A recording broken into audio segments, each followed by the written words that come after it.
News Channel 5 Network, this is MorningLine with Nick Barris.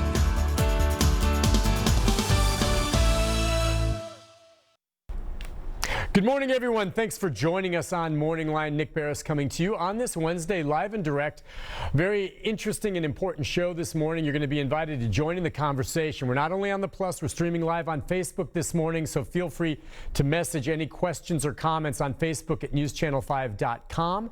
We're going to be talking two parts of today's show. Later in the program, yes, Vice Mayor Jim Schulman will be here, and we will be discussing what passed late last night here in the city of Nashville, the property tax increase 34%, and it's going to be something that also involves more money for the police department, and that kind of leads us into what we're going to be talking about in the first portion of the show today. We're going to be talking about the concept of happening in cities across the country, including here in Nashville, where some are calling for the defunding of the police department, and I think there is an awful lot of confusion, questions, and concern about what that really means and can it be done. And to talk about it this morning, we are just very pleased to have with us one of the foremost experts, I think, on policing, community policing, and this concept as well. And he's joining us, a professor from Brooklyn College, and that is Professor Alex Vitale. Are you with us, sir? There you are. Good morning. Thanks for joining us. Good morning. Good morning, Nick. You bet. Well, it's a real pleasure. For this segment, we want to get to the heart of it right off the bat. If you can, you've been studying and writing about policing over the past quarter century. You've seen things evolve and change. Does it surprise you at all right now, in light of what we're going through in this country, that we have cities actually considering defunding police? And can you tell me what that means, what you see it meaning when they say defunding a police department?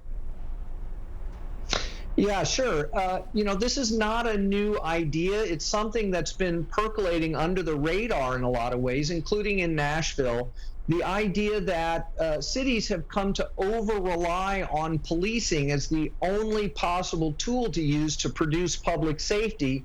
And they've done that at the expense of all kinds of other possibilities. And what this movement is really calling for in cities all across the country is that we redistribute some of those resources from policing and local jails and youth lockups to services identified by communities that those communities think will actually do a better job of keeping them safe than just relying on armed police. And when we hear defund, it's not about, tomorrow there are no police. There's no world in which that's going to happen. It's about trying to develop these alternative infrastructures, things like community-based mental health services and community-based anti-violence efforts that folks think will actually enhance public safety. Okay, so I'm glad you said that. There were some people that thought, well, who am I going to call if I've been robbed or someone's going to investigate a murder? Does it mean, however, then, though, that maybe the tasks that we see police dealing with these days, sometimes which are beyond their training, maybe it means that that will be given to some other type of expert or specialist as opposed to having police responding to everything? I personally think half the time it's a waste when you have a trained law enforcement officer responding to a fender bender. Do you know what I mean? Yeah, police are expensive. And there are a lot of cities now across the country who are moving towards trying to dial back the scope of things that police are relying on. And traffic enforcement is one of them. This is part of what's being proposed in Minneapolis, is that this be turned over to civilian workers to manage. We could create a kind of traffic force that doesn't use weapons and doesn't necessarily have arrest powers. We need to get the police out of the mental health business. And I think this is something that a lot of police agree with. So does this mean then ultimately, if you defund, it means less money? It streamlines the department. Does that mean ultimately there may be fewer officers in the department, and meaning that they would just be the ones that remain focusing on the more serious crimes? That's sort of what we're talking about. It would definitely mean a reduction in the headcount of officers as responsibilities are moved away from them. But, this isn't just about dialing off the soft things, the little things. I think we need to have some real rethink about whether or not armed police are the only possible solution to deal with things like youth violence and shootings. We've got a lot of data now that shows that there are community-based anti-violence initiatives out there that have had tremendous success in reducing this kind of violence. So as you look around the country, it's been talked about here in Metro Nashville, but we've just seen that our city council approved a new budget, which includes more money for the police here. But I mean, how realistic is it that maybe in Minneapolis or someplace else, we are going to see this actually happen? Well, it is happening. I mean, we've seen pretty clear commitments now in New York and San Francisco and Los Angeles and Baltimore and Boston to begin this process of creating alternative infrastructure so that we don't have to turn every problem under the sun over to the police to manage. And it's also happening in southern cities like Durham, and there's proposals in Dallas. And you know, I think that this is going to be a national trend, that we're going to have to do a real rethink on this idea that only police can address these problems. And it's interesting. A lot of the ideas we're just talking about seem to make sense. As you said, I like the idea of a traffic response team that deals with fender benders instead of a trained law enforcement officer. But I'm wondering how going in this direction may actually address some of the issues that many people are calling for with regard to the use of excessive force and racism among officers. How do you think by doing this, the defunding and separating of some of these tasks may actually help with those issues? I definitely think so. You know, between 1.25% of all people killed by police in the United States are having a mental health crisis. And we need to create an alternative structure for managing that. In a number of cities now, we're moving towards rebuilding community-based mental health care so that people don't have so many crises in the first place, and then putting in place a 24-hour crisis response capacity so that when people do have a crisis, the first person they see isn't someone with a gun. Interesting. We were talking before the show, and I mentioned to you how the city of Nashville finally, after having purchased them and approved this a while back, is now just beginning to institute the police body cameras. And that happened here in large measure in response to some police-involved shootings here in the community. And citizens felt, wanting it, that it would make a difference.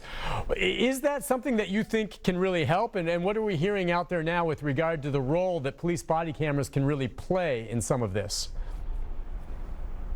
I think there's been a big shift in thinking on this subject. It's absolutely true that this was a primary demand of community groups in the wake of, you know, the police killings over the last 6 years. But more recently, as we have more research and experience with body cameras being implemented around the country, there's a lot more skepticism about this. And I understand that many local activists in Nashville actually opposed new spending for body cameras there because the evidence shows it's not changing the way policing is done. We have high-quality studies in a couple of cities now that show that when police get body cameras, it doesn't reduce the level of violence, citizen complaints against the police, et cetera. Yeah, it does seem as though it becomes a factor after the fact, if you will. I mean, thank goodness for some of the cell phone video that we've seen in many of these high-profile cases. Oftentimes we hear about police cameras being turned off and they don't have the video. But you do agree, though, that after the fact, thank goodness, if not police video, some of the cell phone video, because frankly, without it, many of these cases making headlines right now may never have happened. You know, one of the problems is that too often the control over the body camera footage is maintained by the police department. And when it shows them in a good light, they release it right away. And if it's more questionable, they sometimes sit on it. They deny families access to it. They edit the footage. And I think we need to tell people to continue taking those cell phones out and to independently document what the police are doing. Let me ask you this final question. Just as you've studied policing for over 25 years, and there have been other incidents in the past that have created, an uproar and a few protests and maybe talks of change, and then things ultimately went back to being where they were. We still have protests that have been sustained now and continue to happen right now, but how confident are you, yes or no, that this is really going to be tangible change this time? Or if you and I were to sit down again and talk in 6 months, we're back at square one? I think what's exciting about this is that this is really about the emergence of a broader kind of a new level of a racial justice movement, and that's why it's been sustained so long. And I think it is already producing tangible benefits, and I think it's going to continue to do so. Professor Vitale, we thank you so much for joining us at this early hour today from there in Massachusetts, I guess you are this morning because you're on summer break. But thank you for joining us, and hopefully we can talk again at more length. My pleasure, Nick. All right. Thank you very much, sir. Again, Professor Alex Vitale with Brooklyn College, one of the foremost experts, really, someone who studied policing for more than a quarter century and coordinator of the Policing and Social Justice Project. He's going to be watching, of course, very closely what's happening across the country, including here in Nashville. And that was interesting. Listen, we'll take a break. When we come back, we will be joined by a bleary-eyed Vice Mayor, Jim Schulman, who just a couple hours ago walked out of the courthouse after a very long, in fact, I think he said the longest city council meeting he's ever been a part of, where they did ultimately, yes, pass a property tax increase and what it means for the city and all of you. So if you have a question or comment, join us. We'll take your calls on the Plus. And I understand we were having a little bit of issue getting the streaming signal coming up online right now. If it's still not there, I apologize for that, but we'll take calls, and when that pops up, you'll see it on Facebook. We'll take a break and be back with the Vice Mayor right after this.